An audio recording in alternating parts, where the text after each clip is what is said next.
আল্লাহ নবী সাল্লাল্লাহু আলাইহি সাল্লাম বিদায় হজ্জের সময় এই হাদিস কেন বর্ণনা করেছেন? নবী সাল্লাল্লাহু আলাইহি সাল্লাম বলেছেন, তারাকতু ফীকুম আমরাইন লান তাদিল্লু মা তামাসসাকতুম বিহিমা কিতাবাল্লাহ ওয়া সুন্নতি রাসূল। আমার প্রিয় ভাই সব, একটা জিনিস আপনারা লক্ষ্য করেন, নবী সাল্লাল্লাহু আলাইহি সাল্লাম বিদায় হজ্জের দিন বললেন, তারাকতু ফীকুম আমরাইন লান তাদিল্লু মা তামাসসাকতুম বিহিমা কিতাবাল্লাহ ওয়া সুন্নতি রাসূল। নবী সাল্লাল্লাহু আলাইহি সাল্লাম বললেন, তোমরা ততক্ষণ পর্যন্ত কশিনকালেও তোমরা গোমরা হবে না, তোমরা পথভ্রষ্ট হবে না, যদি তোমরা দুইটা জিনিসের উপরে ইস্তেকামাত থাকো, দুইটা জিনিসকে আঁকড়ে ধরে, দুইটা জিনিসের, দুইটা আদর্শের উপরে যদি থাকো, দুইটা জিনিসের উপরে যদি তোমরা থাকো, তাহলে তোমরা কশিনকালেও তোমরা পথভ্রষ্ট হবে না, গোমরা হবে না, তোমরা হেদায়েতের পথে থাকবে। ততক্ষণ পর্যন্ত হেদায়েতের পথে থাকবে যতক্ষণ পর্যন্ত এই দুই জিনিসের উপরে থাকো। এই এই দুইটা জিনিস হলো কি? একটা হলো কিতাব আল্লাহ, হাদিসের ভাষ্য হলো কিতাব আল্লাহ, আল্লাহর কোরআন, অসুন্নাতে রসুল এবং রসুলের তরিকা, রসুলের হাদিস, রসুলের সুন্নাহ। এই সুন্নাতে রসুল শব্দের অর্থ নবীজির হাদিস অথবা নবীজির আদর্শ। নবীজির হাদিস অথবা নবীজির আদর্শকে বলা হয় সুন্নাতে রসুল, আর আল্লাহর কিতাব কোরআনকে বলা হয় কিতাবুল্লাহ। এখানে বলছে তারাকতু ফীকুম আমরাইন, দুইটা আমর, দুইটা আদেশ, দুইটা হুকুম। এই যে আমরাইন, দুইটা আমর, দুইটা হুকুমের উপরে যদি তোমরা প্রতিষ্ঠিত থাকো, লাং তাদিল্লু মা তামাসসাকতুম বিহিমা, কশিন কালেও গোমরা হবে না যদি এই দুই জিনিসের উপরে ইস্তেকামাত থাকো, প্রতিষ্ঠিত থাকো। একটা হলো কিতাব আল্লাহ, আল্লাহর কিতাব, আরেকটা হলো রসুলের হাদিস। আমি জিনিসটা পরিষ্কার করার জন্য বারবার বলছি, বিরক্ত হওয়ার কোনো কারণ নাই, আমি বারবার জিনিসটা পরিষ্কার হওয়ার জন্য বলছি। এই জিনিসটা কখন বলেছেন নবীজি? বিদায় হজ্জের ভাষণে বলেছেন, বিদায় হজ্জের ভাষণে। এবার একটু মনোযোগ দিয়ে খেয়াল করেন, যারা এই হাদিসটা পড়েছেন, যে সমস্ত ওলামায়ে কেরাম, আমি আপনাদেরকে বিনয়ের সাথে বলি, একটু খেয়াল করেন শব্দের দিকে। কোনো গোরামি করবেন না, কোনো গাড়তেরামি করবেন না, নিজের বাপ দাদার দিকে লক্ষ্য করে কোনো অনুবাদের দিকে যাবেন না, এই শব্দের অনুবাদের দিকে লক্ষ্য করুন এবং হাদিসটা যথাযথভাবে লক্ষ্য করুন, যদি আপনি মুসলমান হন, যদি আপনি ইমানদার দাবি করেন নিজেকে। আমি বলছি, একটু মনোযোগ দিয়ে শুনুন।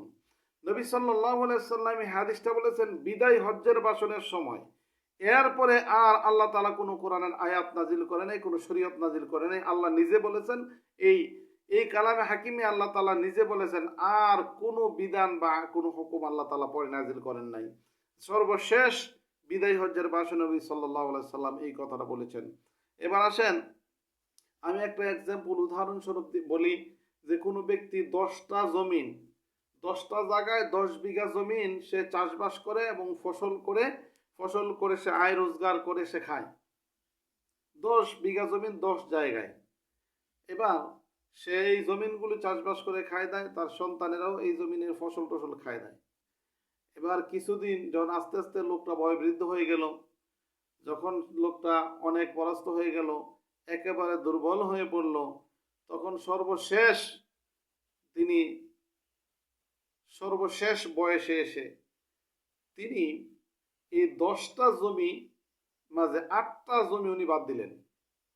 8টা জমি বাদ দিয়া 2টা জমি চাষবাস করতে শুরু করলেন। 2টা জমি চাষবাস করতে শুরু করলেন এবং তার সন্তানদেরকে ডেকে বললেন, বাবারা, সারা জীবন আমি যে জমিগুলি চাষবাস করেছিলাম, সেই জমিগুলি আমি যথাযথ মালিকানায় ছিলাম না, এগুলি হয়তো অন্যের জমি ভাগে বর্গা, অন্যের জমি চাষবাস করে ভাগ বর্গা করে খেয়েছি, অথবা টাকার বিনিময়ে জমিগুলি রাইখা খেয়েছি। এখন তারা যার যার জমির মালিকানা নিয়ে নিছে, আমার জমি শুধুমাত্র 2টা, আমার জমি শুধু 2টা, এই 2টা জমি আমার, এই 2টা জমি চাষবাস করে খাবো, এই 2টাই জমি, আর বাদ বাকি 8টা জমি অন্য মানুষের, যার যারটা তারা বুঝাই দিয়ে দিছি, নিয়ে নিছে। এই কথা বলার পরে জীবনের শেষ বয়সে এসে এই কথা বলে তিনি কয়েকদিনের মধ্যেই মারা গেলেন। তাহলে তার মৃত্যুর পরে তার সন্তানেরা ওয়ারিশ হিসেবে এই 2টা জমিনের ভাগ নেবে। বাকি 8টা জমিন কিন্তু তারা যাইয়া ভাগ দখল করে বলবে না যে ওইগুলি আমার বাবার জমি, ভাগ দিতে হবে, এই কথা কিন্তু বলবে না। কারণ জীবনের সর্বশেষ যে কথাটা তিনি বলে গেলেন, এইটা হলো চূড়ান্ত কথা। এই 2টা জমির মালিক আর তার যা সন্তানাদি এই 2টা জমিনের ওয়ারিশ। কিন্তু আগে যত জমিন চাষবাস করেছে, একটার মালিকানাও তার নাই, সব মালিকানা সে বাতিল করে দিয়ে যার যার জমি বুঝাই দিছে তার ধারে। এখন এই দুই জমিনের ওয়ারিশ হলো এই দুই সন্তানেরা। এর বেশি দাবি করা অন্যায়, এর বেশি দাবি করতে পারবে না, তার এর বেশি তার পিতার কোনো সম্পত্তি নেই। ঠিক সেই অবস্থাতে সেইভাবেই নবীজির জীবনে যখন যা কিছু, যে অবস্থার প্রেক্ষিতে যা কিছু করেছেন, যা কিছু বলেছেন, সেগুলি সব আগের বিষয়। কিন্তু নবীজির জীবনের সর্বশেষ যে কথাগুলি বলেছেন, যে হাদিসগুলি বলেছেন, সেগুলি হলো চূড়ান্ত ফয়সালা। এজন্য নবীজি সাল্লাল্লাহু আলাইহি সাল্লাম নিজেও বলেন, নবী সাল্লাল্লাহু আলাইহি সাল্লাম নিজেই বলেছেন, হাদ্দাসানি মানসুখান হাদ্দাসান, আমার আগের হাদিসকে পরের হাদিসে কি মানসুখ করে দিতে পারে, বিলুপ্ত করে দিতে পারে। আমার পরের হাদিস আগের হাদিসকে বিলুপ্ত করে দিতে পারে। এটা সমস্ত উলামায়ে কেরাম জানে যে পরে যে হাদিসগুলি হয় সেই হাদিসগুলি আসলে আগের হাদিস যদি এই হাদিসের উল্টা হয় তাহলে সেটা মানসুখ, সেটা বাতিল হয়ে যাবে। পরে শেষ বয়সে যে হাদিসগুলি নবীজি করেছেন, এই হাদিসের ওই হাদিসের বারায়া যদি অন্য কোনো হাদিস যদি এই হাদিসের অপোজিশনে থাকে, তাহলে ওই আগের হাদিসগুলি বাতিল হয়ে যাবে, পরের হাদিসগুলি সহি থাকবে, পরের হাদিসগুলি বলবৎ থাকবে। এটা সব আলে ওলামায়ে কেরাম একমত। প্রিয় ভাই সব আমার বন্ধুরা, তাইলে নবী সাল্লাম জীবনের শেষ পর্যায়ে এসে কি বললেন, দুইটা জিনিস রেখে গেলাম, একটা হলো আল্লাহর কিতাব আর একটা হলো আমার হাদিস, এই দুই আমার সুন্নাহ, এই দুইটা জিনিস রেখে গেলাম। এই দুই জিনিসের বাইরে কোনো ইসলাম নাই, এই দুইটা জিনিসের বাইরে কোনো ইসলাম নাই, এই দুইটা জিনিস আমি রেখে গেলাম, এটা বলছেন নবীজি নিজে। এখন কেউ কোনো কাউকে যদি আমরা বলি কোরআন সুন্নাহর দিকে আসো, কোরআন এবং হাদিসে যা আছে তাই মান্যবর, তাই মানতে হবে, তাই ফায়সালা, এইটা বলার পরে কেউ যদি বলে কোরআন হাদিস তো আছেই, তবে আমাদের মাশায়েখ আছে, আমাদের বুজুর্গও আছে, আমাদের বিশ্বাস বুজুর্গ আছে, আমাদের আকাবিরও আছে, ওনারটাও মানতে হবে। কেননা কোরআন হাদিস পরে ইজমা কিয়াস মাশায়েখদের মতামত, ওইগুলিও ইসলাম। এইটা যদি কেউ বলে তাইলে আমি বলি সে সরাসরি এই হাদিসের বিরোধিতা করার কারণে ইমান হারা হয়ে গেছে। সরাসরি সে হাদিসের বিরোধিতা করার কারণে সে ইমান হারা হয়ে গেছে। কারণ নবীজির সর্বশেষ হাদিস হলো কোনো পীর মাশায়েখ বুজুর্গ বাপের কিচ্ছা, দাদার কিচ্ছা, আকাবারির কিচ্ছা, এইগুলি ইসলাম নয়। ইসলাম হলো দুইটা জিনিস, তারাকতু ফীকুম আমরাইনি লান তাদিল্লু মা তামাসসাকতুম বিহিমা কিতাবাল্লাহ ওয়া সুন্নাতি রাসূল। একটা হলো আল্লাহর কিতাব কোরআন, আরেকটা হলো নবী সাল্লাল্লাহু আলাইহি ওয়াসাল্লামের হাদিস সুন্নাহ। এই দুইটার ভিতরে যা আছে তাই হলো ইসলাম। এর বাইরে যত পীর মাশায়েখ বুজুর্গ আকাবির বাপ দাদা 14 গোষ্ঠীর কথা, এগুলি ইসলাম নয়, এগুলি ইসলামের বহির্ভূত কথা। এই কথাটা আল্লাহ রব্বুল আলামিন কালামে হাকিমে আল্লাহ জানেন ১৫০০ বছর পরেও বাংলাদেশে এমন কিছু পাগল থাকবে যারা কোরআন হাদিসের বাইরেও তাদের বাপ দাদা আকাবিরদের কথাটাকে ইসলাম মনে করবে। এই জন্য আল্লাহ তাআলা ১৫০০ বছর আগে এই ধরনের যত পাগল আছিল, ওই পাগলাদেরকে নিয়ে আল্লাহ এই আয়াত নাজিল করেছেন। আল্লাহ বলেছেন ওয়াইদা কিলা লাহুম তাআলাউ ইলা মা আনজালাল্লাহু ওয়া ইলার রাসূল। আল্লাহ এই জায়গায় বলেছেন যখন হে নবী, যখন তাদেরকে বলা হয় তোমরা আল্লাহর আয়াতের দিকে আসো এবং আমার রসুলের দিকে আসো, তোমরা আল্লাহ যা নাজিল করেছে সেই আয়াতের দিকে আসো এবং নবী সাল্লাল্লাহু আলাইহি সাল্লামের দিকে আসো, এই কথা যখন তাদেরকে বলা হয় তখন তারা বলে ক্বালু হাসবুনা মা ওয়াজাদনা আলাইহি আবানা।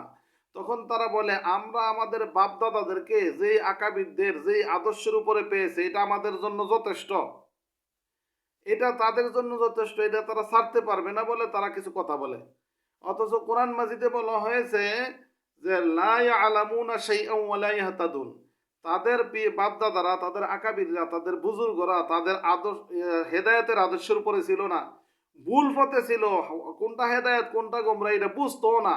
কিন্তু তারপরেও তারা মনে করছে তাদের বাপদাদা এবং আকাবিররা তারাই সঠিক পথে আছে। আল্লাহর আয়াত এবং নবীজির দিকে তারা আসলো না।